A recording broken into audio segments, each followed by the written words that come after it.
Hello and welcome to my channel. If there's one thing that Agikoyo women loved was to dress well, and that they did.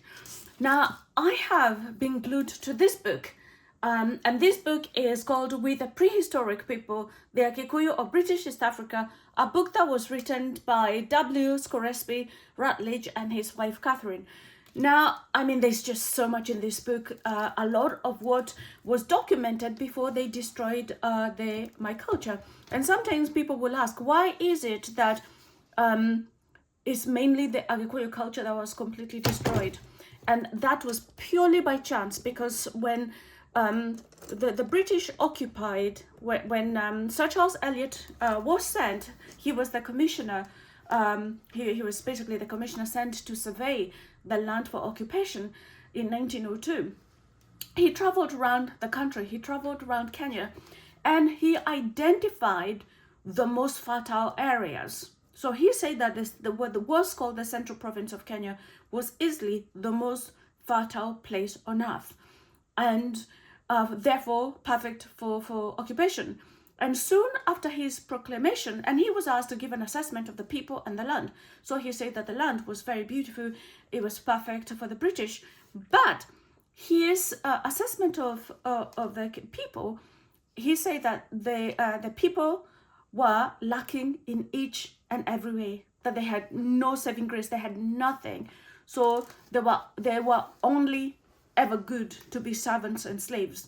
So that is why. And so soon after this proclamation, adverts were placed in London advertising cheap land and cheap labor. And this is where the Agikoyo came in. Because the Agikoyo had inhabited the Central Province of Kenya, and they were very astute farmers. They really were. And they grew, they knew the land, and they grew a huge variety of things. So they grew they grew loads of different things. So they grew things like sorghum, maize, which was, I think, introduced by the Portuguese. Millet, I think, was at some point. So it'd been there for a very long time, because the Portuguese had been, coming to the coast since the 1400s. But they said that the maize came through the Wakamba, and so the Agikoyo knew the land, and that's all that they could do, basically. So very distinct from, like the Maasai and so on and so forth. And so the question of how it is that, if you look at the peoples of Kenya, the Agikoyo seem to have been the ones whose culture was completely eroded. And so these are some of the things the Agikoyo woman used to wear. Now, the Agikoyo women were clean shaven. They never had hair. Sometimes they would have a tuft of hair at the top of the head, but they never wore hair. And the reason being is in this entry. And this is what the entry says. It has been difficult to understand the rapt gaze of visitors to the camp till it was found out that it was directed at the unshaven head of the white woman.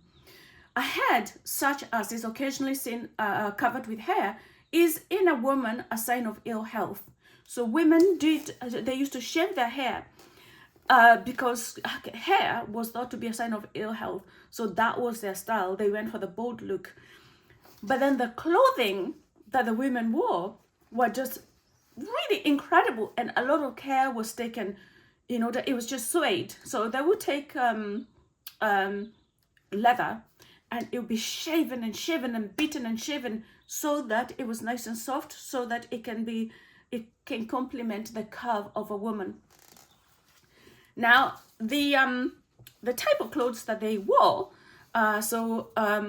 girls wore a leather apron. So even when they were very small, they still had a little leather apron.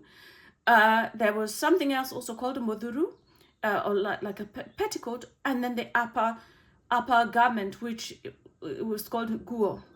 We still use this word guo, but that's referred to the upper part of the garment.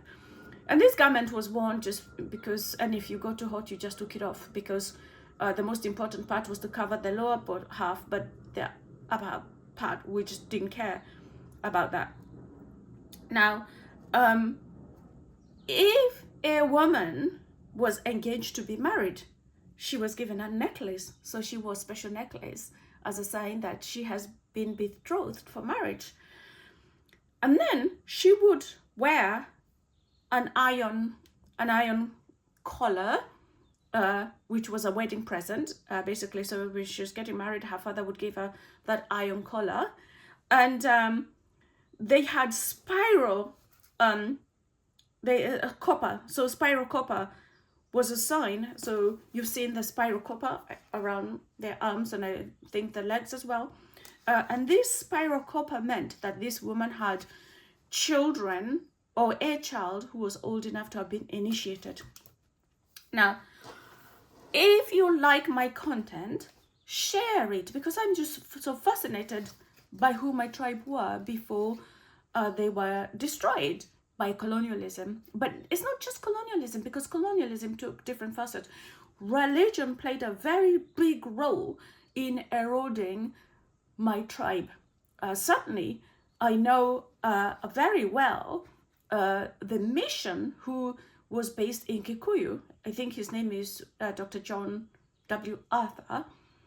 I know that if you were going to his church, you were not permitted to wear your native clothes. You were not permitted to wear any ornaments or anything culturally related. And I'll talk about dances in another episode. But you are not to partake in any dances. You are not to do anything culturally related. And if you were caught to have been doing anything culturally related, he would come to church on Sunday with a list of women, particularly, who had been participating in anything that was culturally related. And he would call the woman, and then he would go over to them, he would grab them by the neck, and he would throw them out of the church. Yeah, that's how they did it. Like, subscribe, follow, comment. I'm on Instagram. I'm on TikTok. I'm on YouTube. If you want to see my huge repertoire of material, including my comedy, subscribe to my YouTube channel. Take care for now, guys. Take care.